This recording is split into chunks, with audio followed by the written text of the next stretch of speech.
الحمد لله نحمده ونستعينه ونستغفره ونؤمن به ونتوكل عليه ونعوذ بالله من شرور أنفسنا ومن سيئات أعمالنا من يهده الله فلا مضل له ومن يضلله فلا هادي له ونشهد أن لا إله إلا الله وحده لا شريك له ونشهد أن سيدنا ومولانا محمدا عبده ورسوله أما بعد أعوذ بالله من الشيطان الرجيم بسم الله الرحمن الرحيم ألا إن أولياء الله لا خوف عليهم ولا هم يحزنون الذين آمنوا وكانوا يتقون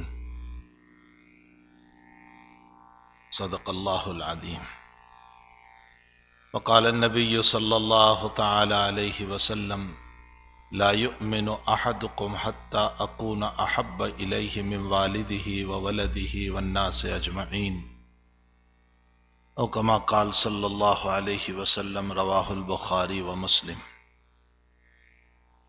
بزرگوں، بھائیو، دوستو، عزیزو، جیسے اللہ تعالیٰ نے اپنے الوہیت کا اقرار کرایا کہ میں اکیلا ہوں، میری توحید کو مانو، میری وحدانیت کو مانو، اور میری توحید اور میری وحدانیت کے بغیر تم مومن نہیں ہو سکتے ہو.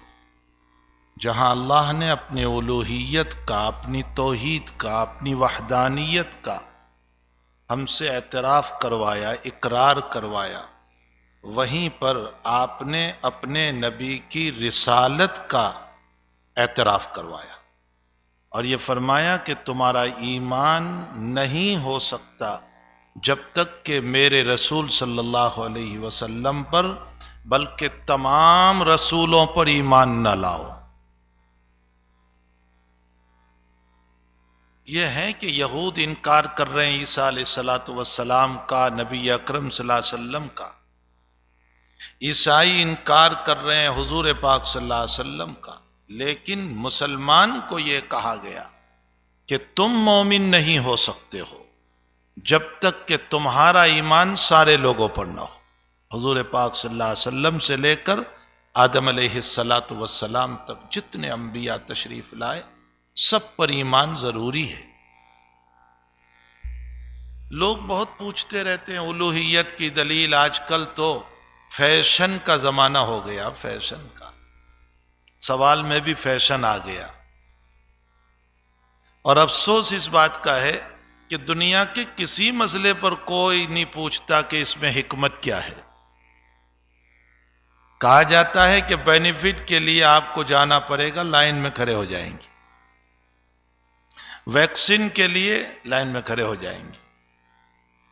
دنیا کی ساری چیزوں کے لیے کوئی حکمت نہیں پوچھتا. اگر حکمت پوچھتا ہے تو دین ہی کے باب میں پوچھتا ہے. یہ نماز اس وقت کیوں ہے؟ یہ روزہ اس وقت کیوں ہے؟ اس میں 2 رکعت کیوں ہے؟ اس میں 4 رکعت کیوں ہے؟ وہ غلام نہیں ہو سکتا جو اپنے آقا کے حکم پر اشکال کرے. غلام تو اس کو کہتے ہیں جو بغیر چون و چرا کے تسلیم کر لے. اللہ نے ہم کو نوکر نہیں کہا، عبد کہا ہے. ہم اجیر نہیں ہیں اللہ کے. اجیر اس کو کہتے ہیں جو کچھ پیسوں پر کچھ گھنٹوں کے لیے کام کرے، وہ اجیر ہے. ہم تو اللہ کے عبد ہیں، بندے ہیں. اور عبد اور بندہ اور غلام اس کو کہتے ہیں جو مولا کی ہر بات پر فدا ہو جائے، فنا ہو جائے، تسلیم کر لیں، اس پر سوالات نہ کرے، اسے عبد کہا جاتا. ہم اللہ کے بندے ہیں، عبد ہیں. ہمیں کوئی حق نہیں ہے کہ ہم حکمتوں کے باب میں پوچھتے رہیں. پھر ہماری عقل ہی اتنی کہاں ہے کہ اللہ کے سارے علوم کی حکمتیں ہماری سمجھ میں آ جائے. اس کی ذات وراء الورا، اس کا علم وراء الورا، اس کے ساری باتیں ہماری سمجھ میں آ جائیں. یہ کہاں مسئلہ ہے؟ لیکن بہرحال پوچھتے ہیں اگر اللہ ہے تو دکھاؤ ہمیں. ہم یہ کہتے ہیں کہ اگر دیکھنے ہی پر چیز ہوا کرتی ہے اور نہ دیکھنے پر وہ چیز نہیں ہوا کرتی تو ہمیں آکسیجن اور ہوا بھی دکھا دو. کہاں ہے ہوا؟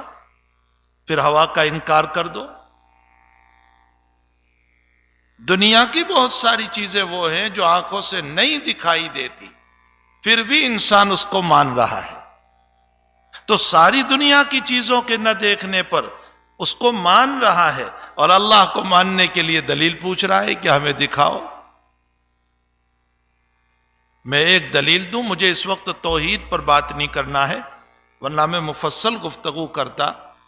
آگ، پانی، مٹی اور ہوا، یہ سب از قبیل ازداد ہے، ضد ہے، نقیض ہے، جمع نہیں ہو سکتی۔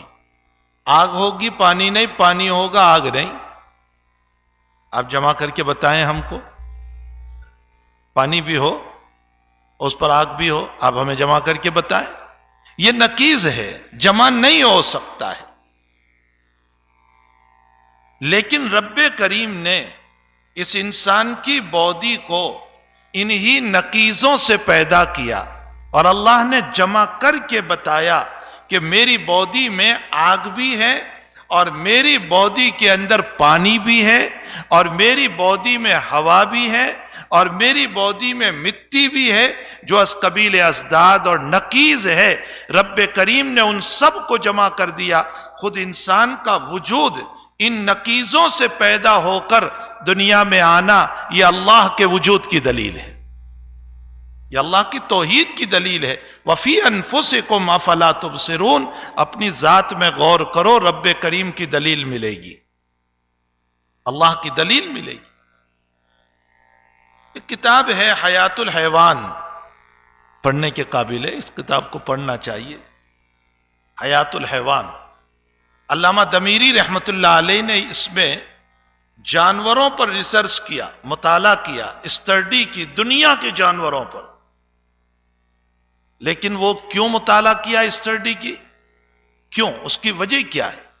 اس لیے نہیں کہ کوئی دنیا کا علم اور سائنس نکالنا تھا، اس لیے کہ اس کا مطالعہ، اس کا اسٹڈی اور اس کے ریسرچ کے ذریعے سے اللہ کے توحید کو تلاش کرے، اللہ کے دلائل کو تلاش کرے۔ اس میں جانوروں پر، سانپ پر ہے، اسنیک پر ہے، بچھو پر ہے، لائن پر ہے، کیمل پر ہے، اور دنیا بھر کے جانوروں پر، حتیٰ کہ سور پر بھی ہے، خنزیر پر بھی ہے، اور ہر ایک کے صفات لکھی، کس میں کیا صفت، کسی میں کیا صفت، کسی میں کیا صفت۔ علامہ دمیری سے کسی نے پوچھا کہ اللہ نے خنزیر کو جو پیدا کیا، اس میں اللہ کی کیا حکمت ہے؟ تو خنزیر کے پیدا کرنے میں حکمت بتائی علامہ دمیری رحمت اللہ علیہ نے۔ فرمایا خنزیر کی صفت یہ ہے کہ وہ صبح بہت جلدی اٹھ کر اپنی روزی کی تلاش میں نکلتا ہے، یہ اس کی صفت ہے۔ انسان کو چاہیے صبح سوئے نہیں، اپنی روزی کے لیے نکلے۔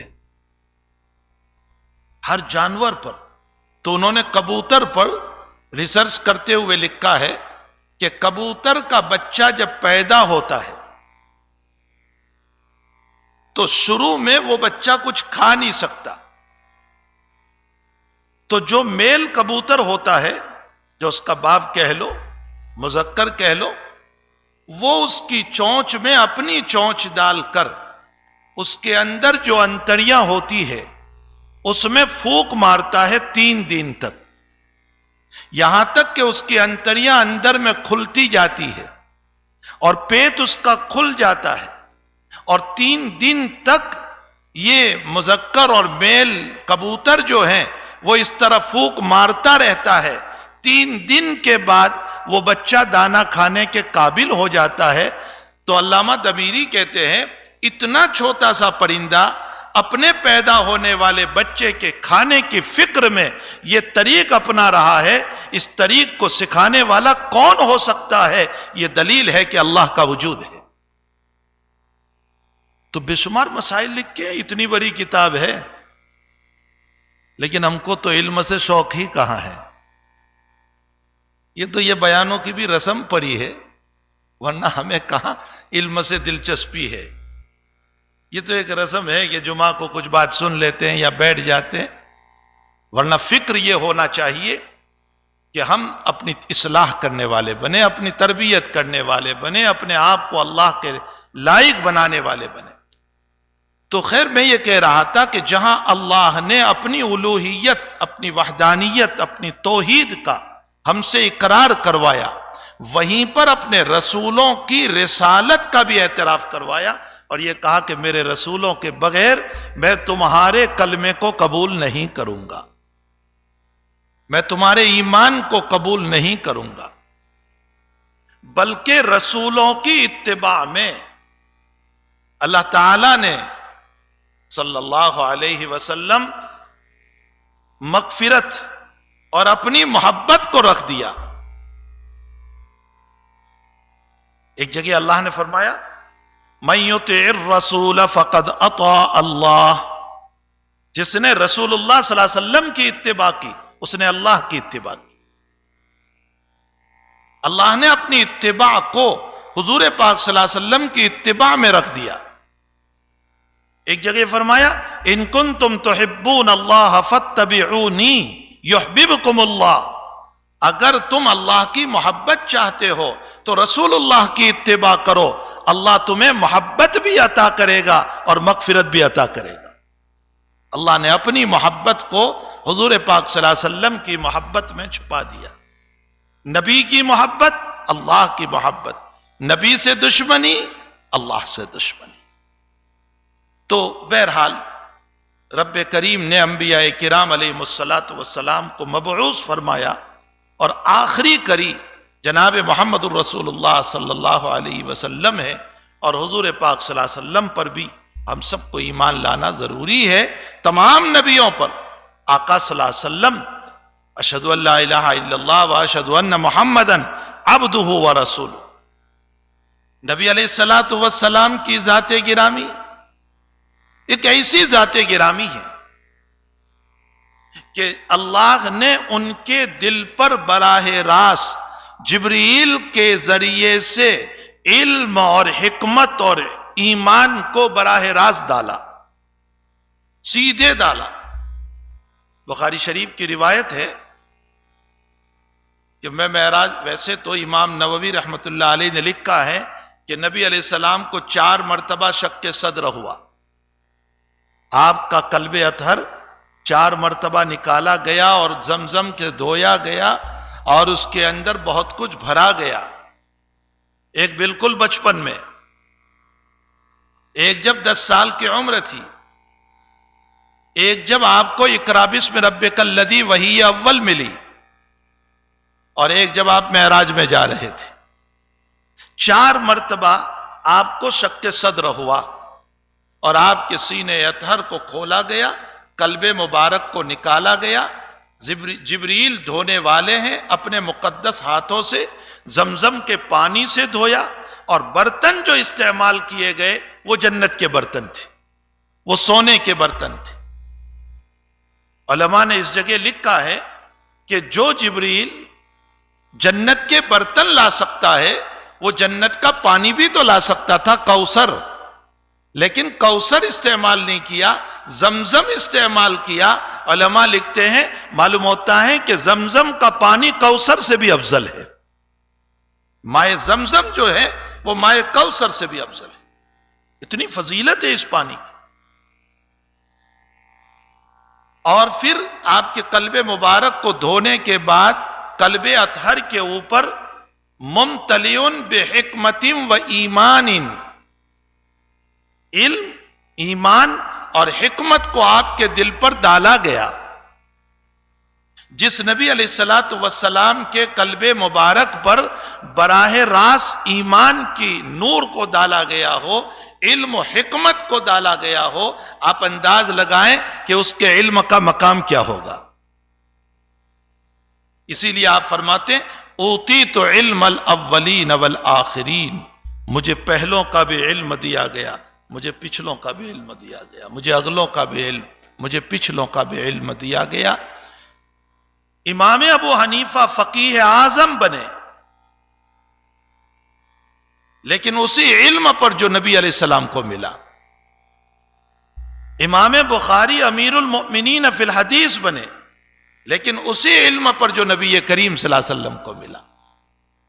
امام احمد ابن حنبل رحمت اللہ علیہ امام اہل سنت والجماعت بنے، لیکن اسی علم پر جو نبی سے ان کو ملا۔ سیدنا عبد القادر جیلانی رحمت اللہ علیہ قطب العالم بنے، لیکن اسی علم پر جو نبی اکرم صلی اللہ علیہ وسلم کی طرف سے ان کو ملا۔ دنیا کے سارے اولیاء، سارے ائمہ، سارے متحدین، سارے فقہا، سارے محدثین، سارے صوفیاء، جتنا جو کچھ ملا ہے وہ نبی سے ملا ہے، اور نبی کو براہ راست اللہ سے ملا ہے۔ امت کے سارے فقہا، متحدین، ائمہ، امام، محدثین، سب کے علوم کو ایک پلڑے میں رکھو تو حضور پاک صلی اللہ علیہ وسلم کا علم کتنا ہے؟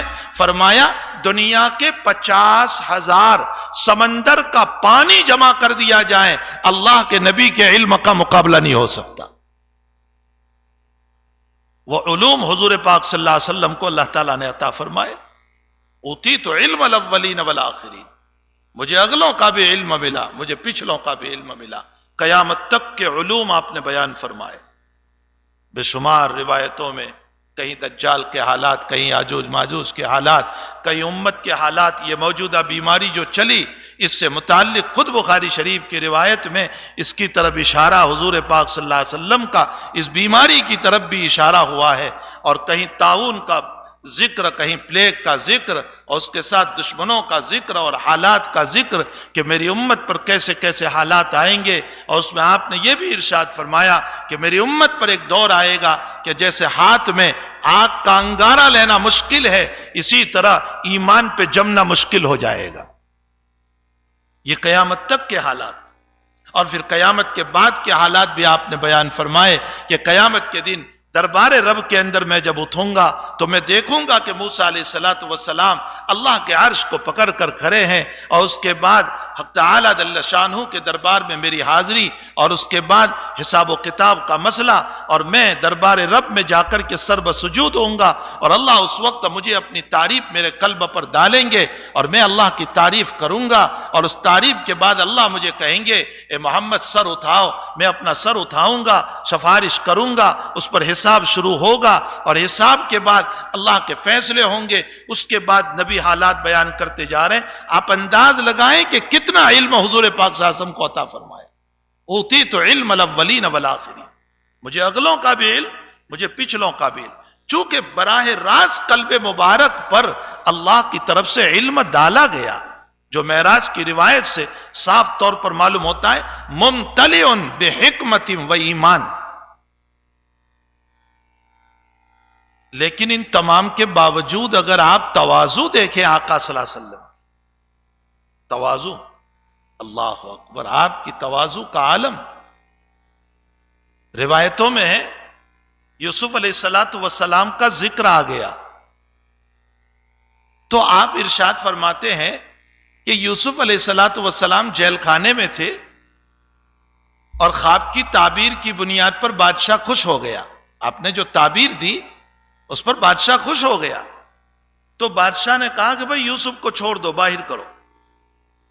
حضرت یوسف علیہ السلام کہنے لگے میں اس وقت تک باہر نہیں نکلوں گا جب تک میرا معاملہ صاف نہ ہو جائے، جو مجھ پر الزام لگا ہے، مجھے بدنام کیا ہے، وہ جب تک صاف نہیں ہو جاتا وہاں تک میں نہیں نکلوں گا۔ چنانچہ بادشاہ نے سارے واقعے کو صاف کروایا، اور پھر یوسف علیہ السلام نکلے۔ الآن حسحس الحق انا راودتہ عن نفسہ وانہ لمن الصادقین، یوسف سچوں میں سے تھے۔ نبی علیہ السلام اس واقعے کو بیان کرتے ہوئے فرماتے ہیں، حضرت یوسف کی فضیلت میں فرمایا یوسف کتنے صبر والے تھے کہ بادشاہ نے کہا پھر بھی نہیں نکلے، جیل خانے ہی میں رہے جب تک معاملہ صاف نہ ہوا۔ فرمایا میں ان کی جگہ اگر ہوتا اور مجھے کوئی بلانے والا اگر آ جاتا تو میں تو فوراً نکل پڑتا، میں تحقیق کے پیچھے نہ پڑتا اور میں فوراً نکل جاتا۔ اللہ کے نبی علیہ السلام یہ بتانا چاہتے ہیں مجھ میں وہ صبر کہاں جو یوسف میں تھا۔ آپ انداز لگائیں، حالانکہ آپ کا صبر جو ہے، نبی علیہ السلام کا صبر جو ہے، شیب ابی طالب میں جو بائقات اور اس کے اندر آپ پر جو حالات، اور مکی زندگی کے حالات اور آپ کا صبر، اور اس کے علاوہ قدم قدم پر آپ کے ساتھ جو حالات اور اس پر آپ کا صبر، آپ کا اپنی بیٹیوں کے جنازے کو اپنے کندھے پر اٹھانا اور صبر، اس دین اور ایمان کے خاطر اپنی بیٹیوں کی طلاقیں ہو جانا اور اس پر صبر، کتنا صبر ہے آپ کا. لیکن اس کے باوجود تعریف یوسف کی کر رہے کہ یوسف کی جگہ میں ہوتا اور مجھے بلانے والا آتا میں تو نکل پڑتا. اللہ کرے یہ تواضع ہمیں بھی نصیب ہو. آج میرا آپ کا حال یہ ہے، دو مسئلے نہیں جانتے، دو روپے نہیں ہوتے ہیں، دو کاروبار کی ترقی نہیں ہوتی ہے، اور ہمارا حال یہ ہے، وہ غرور، وہ کبر، وہ تکبر کہ ہم دوسروں کو حقیر سمجھنے لگتے، تنقید کرنے لگتے، توہین کرنے لگتے، گرانے کی کوشش کرتے. اور حضرت کا تواضع، صدیق اکبر رضی اللہ تعالیٰ عنہ مدینے کی کسی جگہ سے جا رہے ہیں اور ایک یہودی بیان دے رہا تھا اسٹیج پر اپنے یہودیوں کے بیچ میں، اور بیان دیتے ہوئے اس نے یوں کہہ دیا کہ ان اللہ تبارک و تعالی استفاق موسیٰ علی العالم. فرمایا حضرت موسیٰ کو اللہ نے سارے لوگوں پر فضیلت دی. ابو بکر صدیق کو دیکھ کر اس نے کہا، چرانے کے لیے صدیق اکبر کو کہنے لگا موسیٰ کو ساری دنیا پر فضیلت ہے، یعنی محمد کو نہیں. حضرت صدیق اکبر رضی اللہ تعالیٰ عنہ کو غصہ آیا، اسٹیج پر گئے، جا کر ایک تھپڑ مارا اس کو. تو وہ یہودی دربار نبوت میں حاضر ہوا شکایت لے کر اور کہنے لگا کہ تمہارے آدمی نے مجھ کو مارا. بلایا ابو بکر کو، کیوں مارا تم نے؟ فرمایا حضرت یہ بیان دے رہا تھا کہ اللہ نے استفاق موسیٰ، اللہ نے موسیٰ کو تمام لوگوں پر فضیلت دی، مجھے غصہ آیا، میں نے اس کو مارا کہ میرے نبی کی تو توہین کر رہا ہے، حضور پاک صلی اللہ علیہ وسلم کی، جبکہ تیری تورات میں بھی یہ لکھا ہے کہ امام الانبیاء محمد الرسول اللہ صلی اللہ علیہ وسلم ہے. اب سنیے حضور پاک صلی اللہ علیہ وسلم، میں اور آپ ہم ہوتے تو ماشاءاللہ میرے فیور کی ہے، یہ تو میرا تعریف کر رہا ہے. آج کل تو ہم اپنی تعریف پر بہت خوش ہوتے ہیں نا، واہ واہ یہ تو میری پارٹی کا ہے، میری تعریف کر رہا ہے. حضرت اس تعریف پر خوش نہیں ہوئے. حضرت نے کیا ارشاد فرمایا؟ اے لوگو، ایھا الناس، اے لوگو، مجھے اس طرح بڑا چڑھا کر بیان نہ کیا کرو، میرا اسٹیٹس اور مقام اس طرح نہ بیان کیا، حالانکہ آپ ہے ہی بلند، لیکن تواضع کا عالم یہ ہے کہ آپ یہ کہہ رہے ہیں مجھے اس طرح بڑا چڑھا کر کے بیان نہ کیا کرو. میں جب کل قیامت کے دن اپنے قبر سے نکل کر اللہ کے دربار میں جب حاضر ہوں گا تو اس موقع پر میں دیکھوں گا کہ موسیٰ اللہ کے عرش کو پکڑ کر کھڑے ہیں، جبکہ مجھ پر بے ہوشی ہوئی. تو نہ معلوم موسیٰ بے ہوش ہوئے بھی یا نہیں ہوئے، لگتا یہ ہے کہ موسیٰ پر بے ہوشی طاری نہیں ہوئی. اور دنیا میں جو رب کو دیکھنے کا جو ہے مطالبہ کیا تھا اور اس وقت اللہ نے جو بے ہوشی دے دی تھی، اس کے بدلے میں آخرت کی بے ہوشی سے موسیٰ کو جو ہے نکال دیا. تو میں جب اٹھوں گا تو مجھ سے پہلے موسیٰ ہوش میں آ چکے ہوں گے. یہ حضرت موسیٰ کی تعریف فرما رہے ہیں. آپ روایتیں بھری پڑی ہے، اور حقیقت یہ ہے جس میں جتنا علم ہوتا ہے اخلاق کے ساتھ، قلب سلیم کے ساتھ، اس میں اتنی تواضع ہوتی ہے. جس میں جتنا علم اخلاق کے ساتھ، تقوی کے ساتھ، قلب سلیم کے ساتھ، اس میں اتنی تواضع ہوتی ہے. آقا صلی اللہ تعالی علیہ وسلم کے علوم کا میں نے بتایا، دنیا کے 50,000 سمندر کو جمع کر لیا جائے، نبی کے علم کا مقابلہ پھر بھی نہیں ہو سکتا. اور پھر آپ کے معجزات، ویسے تو آپ کے شب و روز مکمل معجزات تھے، رات اور دن معجزات آپ کا علم معجزہ، آپ کے اخلاق معجزہ. معجزے کا معنی ہوتا ہے عاجز کر دینا.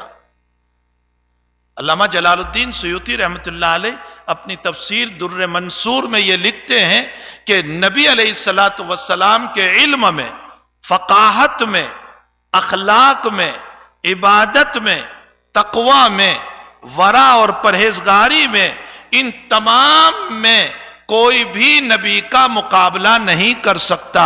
اور جو مقابلہ کرنے جائے گا وہ ہار جائے گا، وہ عاجز ہو جائے گا. اور معجزہ کا معنی ہوتا ہے عاجز کر دینا. آپ کی تہجد کا کوئی مقابلہ کر لے، وہ تو کوئی کر لے. آپ کی تہجد کا کوئی مقابلہ کر لے. فصلی رکعتین ثم رکعتین ثم رکعتین ثم رکعتین ثم رکعتین ثم اوتر. اور صحابی فرماتے ہیں اور حضرت عائشہ بھی فرماتی ہے کہ کبھی 8 پارے، کبھی 9 پارے، کبھی 10 پارے، کبھی 12 پارے، اور پاؤں مبارک ورم کر جاتے تھے، اور جتنا لمبا قیام اتنا لمبا رکوع، اور جتنا لمبا رکوع اتنا لمبا سجدہ. بلکہ عائشہ کہتی ہے رضی اللہ تعالیٰ عنہ، کبھی کبھی مجھے خیال گزرتا تھا کہ اللہ کے نبی دنیا سے رخصت تو نہیں ہو گئے، اس لیے کہ سجدے میں نہ پاؤں ہل رہا ہے نہ ہاتھ ہل رہے ہیں، بالکل اللہ کے سامنے متواضع ہو کر کے سجدے میں ہے. فرمایا میں آپ کے پاؤں کے اندر ذرا حرکت دیتی تھی، حضرت پاؤں ہلاتے تھے تو مجھے پتا چلتا تھا کہ آپ اس دنیا میں ہیں. آپ کی عبادت بھی معجزہ، آپ کا علم بھی معجزہ، آپ کا تقوی بھی، آپ کی سخاوت بھی معجزہ. روایتوں میں کہ ایک آدمی آیا اور اس نے آ کر کے یوں کہا کہ مجھے بکریوں کا ایک ریور دو. ریور کا اطلاق 30 بکریوں پر بھی ہوتا ہے، 30 پر بھی ہوتا ہے، 80 پر بھی ہوتا ہے، 80 پر، اور 120 پر بھی ہوتا ہے، 120 پر بھی ہوتا ہے. اس نے آ کر کہا ایک بکریوں کا ریور دو. حضرت نے فرمایا یہ پہاڑ کے دامن میں بکریاں چل رہی ہے، جاؤ اس پورے ریور کو لے جاؤ. وہ آدمی ان بکریوں کو لے گیا اور اپنے قبیلے میں، اپنے خاندان میں، اپنے وطن میں جا کر کے کہہ رہا ہے کہ قیامت کا سویرا ہو سکتا ہے، اتنا بڑا محمد جیسا سخی کوئی نہیں ہو سکتا، میں اس پر ایمان لاتا ہوں، تم بھی ایمان لاؤ. آپ کی سخاوت معجزات، آپ کی شجاعت معجزات، آپ کی بہادری معجزات. غزوہ حنین کے موقع پر یہ تو مختصر وقت ہوتا ہے، ورنہ سیرت النبی کے لیے اور اللہ کے نبی کی سیرت کو پڑھنے کے لیے جو ہے ہمیں سننے کے لیے وقت چاہیے. غزوہ حنین کے موقع پر اچانک تیر شروع ہو گئے اور مقابلہ ہوا، صحابہ منتشر ہو گئے، ادھر ادھر ہو گئے. اللہ کے حبیب پاک صلی اللہ علیہ وسلم اپنے خچر کے اوپر سوار ہے، جو سفید خچر تھا جس کا نام دلدل تھا. حضرت اپنے خچر کے اوپر سوار ہے اور ابو سفیان ابن حارث وہاں حضرت کے لگام پکڑ کر کے کھڑے ہیں، اور حضرت یوں جھکے نیچے مٹی لینے کے لیے اور شاہت الوجوہ کہہ کر مٹی پھینکی، اور اللہ تعالیٰ نے سب کی آنکھوں میں مٹی پہنچا دی. اور اس موقع پر نبی علیہ الصلوۃ والسلام جہاں صحابہ ادھر منتشر ہو گئے، دور نکل گئے، حضرت اپنے خچر کے اوپر سوار ہو کر کے حضرت عباس سے کہہ رہے ہیں بلاؤ بیعت رضوان میں بیعت کرنے والوں کو. کہاں چلے گئے وہ لوگ کہاں ہیں جنہوں نے میرے ہاتھ پر بیعت کی تھی؟ اور آواز دی جا رہی ہے اور سارے لوگ دوڑتے آ رہے ہیں. اس موقع پر حضرت تنے تنہا ایک موقع ایسا آیا کہ تنے تنہا اپنی جگہ کھڑے ہیں. کیا ہوا؟ علامہ شبلی نے سیرت النبی کے اندر اس نقشے کو کھینچتے ہوئے لکھا ہے کہ محمد الرسول اللہ صلی اللہ علیہ وسلم ایک پہاڑ تھے، ایک ماؤن تھے، اور اس کے ساتھ ساتھ لکھا ایک اقلیم تھے، ایک بادشاہ تھا، ایک ملک تھا کہ جو ساری دنیا تو ہل گئی لیکن محمد الرسول اللہ نہیں ہلے. یہ شجاعت ہے، یہ بہادری ہے حضور پاک صلی اللہ علیہ وسلم کی. تو آپ کی شجاعت، آپ کی بہادری بھی معجزہ ہے نبی کریم صلی اللہ علیہ وسلم کا. اللہ تعالی ہم تمام کو حضور پاک صلی اللہ علیہ وسلم کی مبارک سیرت پر چلنے کی توفیق عطا فرمائے. آپ کی سیرت کے بغیر، آپ کی سنتوں کے بغیر کبھی کامیاب نہیں ہو سکتے. دنیا کے حالات کو بدلنا ہے، دنیا کے حالات کو بدلنا ہے تو سنت رسول پر عمل کرنا ہوگا. اگر سنت رسول ہے تو کامیابی ہے، اور سنت رسول نہیں ہے تو ناکامی ہی ناکامی ہے. اپنی زندگیوں کو حضور کے اتباع پر لانے کی فکر کریں. انشاءاللہ تعالی کچھ باتیں اگلے موقع پر ہم پڑھیں گے، سنیں گے، تاکہ اللہ کے حبیب کی اور محبت دلوں میں پیدا ہو اور آپ کی سنتوں کے جذبات ہماری زندگیوں میں جمع ہو. اللہ ہم سب کو توفیق عطا فرمائے. وصلی اللہ علی نبی الکریم برحمتک یا ارحم الراحمین.